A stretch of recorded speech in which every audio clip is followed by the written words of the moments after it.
Je prends ma source dans le massif alpin du Saint-Gothard. Je traverse ensuite la plaine du Rhône en Valais, une région industrielle et agricole. J'y ai été endigué pour que les hommes gagnent en terres de production. C'était la première correction du Rhône. J'ai débordé sur ces terres, les digues ont été renforcées. C'était la deuxième correction du Rhône.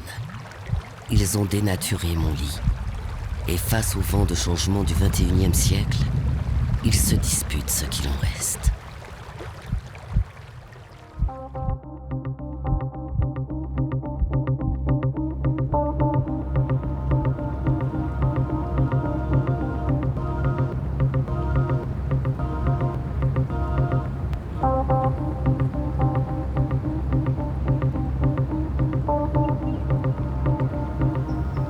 Vous voyez le Rhône aujourd'hui, il est corseté. On est à Sion, à 80 km peut-être de sa source. Depuis Brigue, c'est-à-dire depuis 40 km, jusqu'à son embouchure dans Léman, c'est-à-dire sur 120 km, il est comme ça, dans un profil trapézoïdal, il n'a pas le choix. Ici, on se trouve sur le lit majeur. Ce lit majeur est déconnecté de la dynamique riveraine, de la dynamique des crues et du chahayage qui font la morphologie d'un cours d'eau naturel et qui font la biodiversité. Donc, suite aux 2 premières corrections du Rhône, on est dans une situation où le Rhône est cliniquement mort.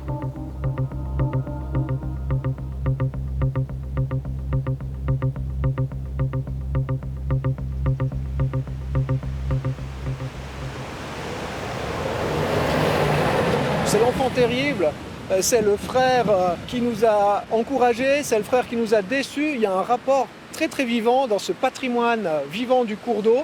Ce que disent les sociologues, c'est finalement en Valais, il y a eu une guerre pour l'eau, qui est celle d'amener de l'eau pour irriguer nos champs d'altitude à travers des bisses, des petits canaux de montagne, et une guerre contre l'eau avec la première et la deuxième correction du Rhône. Et finalement, une possibilité de faire quelque chose de plus vivant aujourd'hui avec la troisième correction du Rhône. Tout ça nous montre que finalement, c'est quelque chose de très dynamique, de très vivant.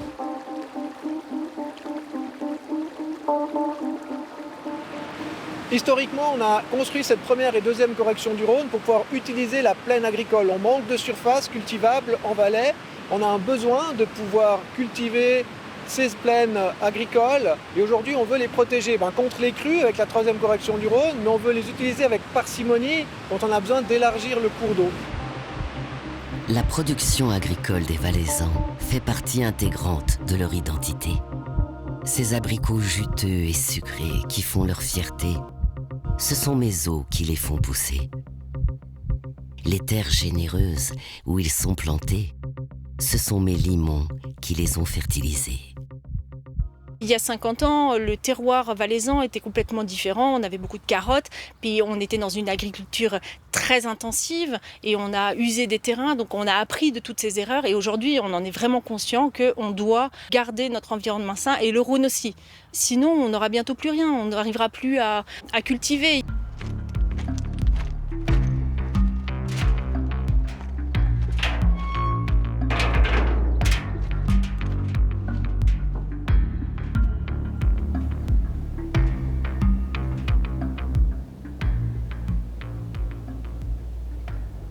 Aujourd'hui, le scénario catastrophe, ils sont déjà présents.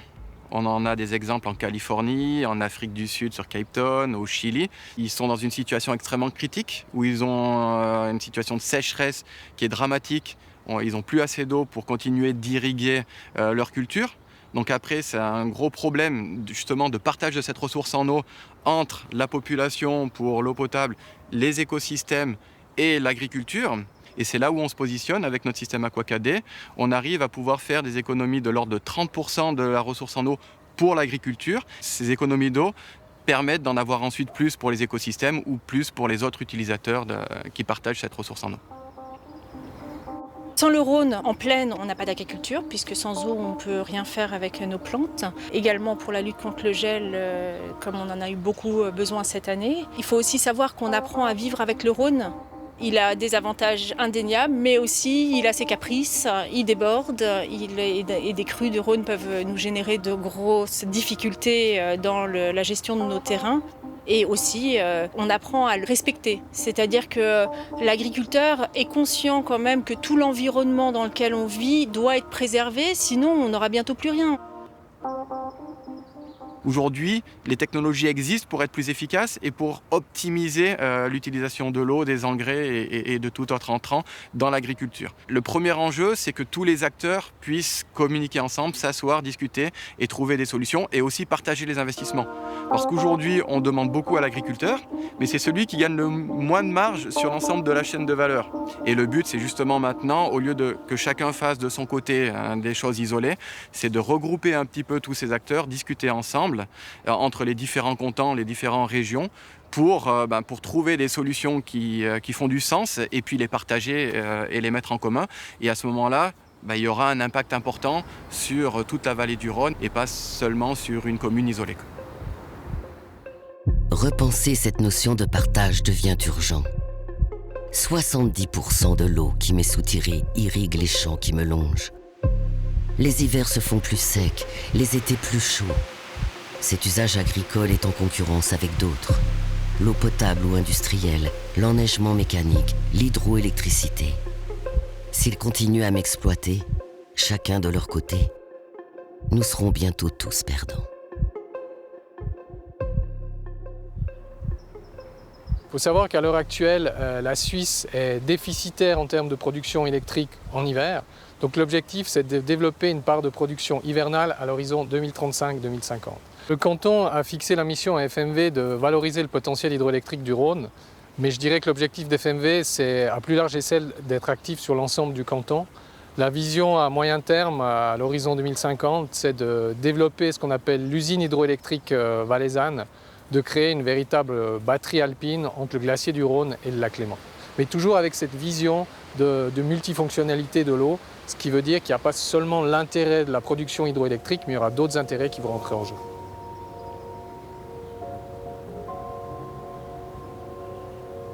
Je pense qu'au jour d'aujourd'hui, la population valaisanne est un peu loin du Rhône. Il a un caractère un petit peu artificiel, uniforme, qui fait qu'on n'y est pas très attaché. La vitesse de l'eau donne aussi un sentiment de peur. Et j'espère qu'à travers le projet de troisième correction du Rhône, on puisse se rapprocher puis apprendre à mieux vivre avec le cours d'eau, puis que ce soit peut-être un petit peu un messager des changements climatiques ou de l'impact de notre société sur la biodiversité pour faire prendre conscience à la population de ce qui se passe réellement. Ce qui se passe réellement, c'est que mon glacier perd chaque année entre 5 et 7 mètres d'épaisseur. Il pourrait avoir disparu de moitié d'ici à 2030 et complètement d'ici à 2100. La géographie de mon cours est en train de changer. Le regard doit changer aussi. Les ingénieurs de la troisième correction du Rhône l'ont compris. Je ne suis pas une ressource à exploiter. Je suis un allié à chérir. Le projet de troisième correction du Rhône, c'est un projet de protection contre les crues, mais en Suisse, la législation met à même niveau les objectifs sécuritaires et les objectifs écologiques. Quelle largeur donner? C'était ça la grosse question il y a 15 ans en arrière quand on a commencé à réfléchir. La sécurité, pour eux, c'était clair. Ils ont besoin de la largeur de régime, c'est-à-dire une largeur qui permette à une morphologie plus naturelle de s'installer, c'est-à-dire des bancs alternés. Alors pour les milieux riverains, dans un Rhône alpin comme celui-là, on a normalement une succession de milieux naturels qui vont de la zone pionnière, c'est juste à proximité de la largeur de régime, c'est ces alluvions qui sont déposées, réemportées, redéposées pendant la crue chaque année. Et dans cette zone pionnière, on a des espèces végétales et faunistiques qui sont spécifiques. Si on va un peu plus à l'extérieur, on a le secteur de la saulaie, c'est-à-dire des arbustes de saule ou d'autres espèces très spécialisées qui, elles, ont besoin d'une inondation et un apport de limon. Ça, c'est ce qu'on appelle la forêt à bois tendre. Et après, à l'extérieur encore, on a la forêt à bois dur, c'est-à-dire des aulnes, des frênes, voire même des peupliers, qui, eux, à leur tour, apportent une autre biodiversité faunistique. Donc, nous, dans la troisième correction du Rhône, on a dû se fixer un objectif raisonnable pour ne pas récupérer toute la plaine, compte tenu de tous les intérêts qu'on doit remplir aussi. Donc, on a fixé les objectifs à la forêt à bois tendre. Donc, on sait quelle est la largeur qu'on doit lui redonner pour qu'il puisse développer ces espèces-là. Me redonner un espace de vie, c'est réimplanter ces écosystèmes auprès des hommes. Et les hommes dans ces écosystèmes. C'est recréer un espace de rencontre entre eux et moi.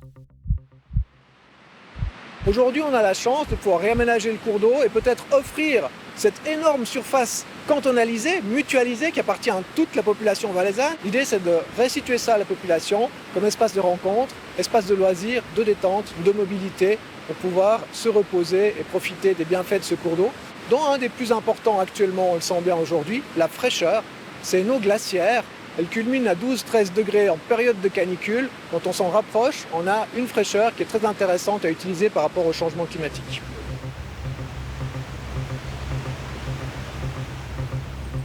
Les pressions, elles sont énormes. On a une emprise avec notre projet qui correspond à l'espace réservé légal, on dira, qui représente quand même 870 hectares de plus, alors que le Rhône aujourd'hui fait 1100 hectares. Donc on n'est pas au double, mais c'est proche, c'est 1,9 fois la largeur actuelle du fleuve. C'est cette recherche d'équilibre qui est très délicate, qui peut changer de secteur en secteur, qui peut évoluer dans le temps et qu'on essaye de caler en discussion avec les partenaires au fur et à mesure qu'on élabore les dossiers. Pour nous, le fleuve, il représente la souplesse. C'est cette souplesse qu'on essaye de donner, cette forme d'accepter le changement, cette idée même qu'on peut voir les choses différemment, qu'on n'est pas en déséquilibre, on est à la recherche d'un nouvel équilibre, tout va se stabiliser, qu'il faut une génération pour le faire, mais que c'est au bénéfice des générations suivantes. C'est un peu ça, l'enseignement du cours d'eau. Il a toujours été là, il sera toujours là, même après notre départ. À nous, la responsabilité de l'aménager pour qu'il corresponde aux besoins du jour et aux possibilités d'évolution pour le futur.